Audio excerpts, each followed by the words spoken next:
ରତ୍ନଭଣ୍ଡାରରେ ଲାଗିଲା ସିସିଟିଭି। ପୂର୍ବରୁ ଖୋଲାଯାଇଥିବା ରତ୍ନଭଣ୍ଡାରରେ ରହିଥିଲା ବିରାଟ ବଡ଼ ସୁଡ଼ଙ୍ଗ। ସୁଡ଼ଙ୍ଗ ଭିତରେ ରହିଛନ୍ତି ଅନେକ ଜୀବଜନ୍ତୁ ଏବଂ ବିଷାକ୍ତ ସାପ। କିନ୍ତୁ ବର୍ତ୍ତମାନ ଖୋଲାଯାଇଥିବା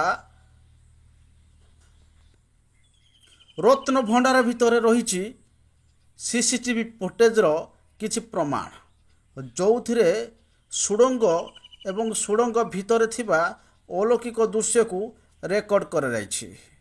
ସୁଡ଼ଙ୍ଗ ଭିତରେ ଖାଲି ବିଷାକ୍ତ ସାପ ନାହାନ୍ତି, ବରଂ ଅନେକ ଛୋଟ ବଡ଼ ଜୀବଜନ୍ତୁ ମଧ୍ୟ ରହିଛନ୍ତି ଏବଂ ସୁଡ଼ଙ୍ଗ ଭିତରେ ଶହ ଶହ ଶବ୍ଦରେ କମ୍ପି ଉଠେ। ଏହା ଆମେ କହୁନୁ, ଯାହା କହେ ସିସିଟିଭିର ଫୁଟେଜ୍।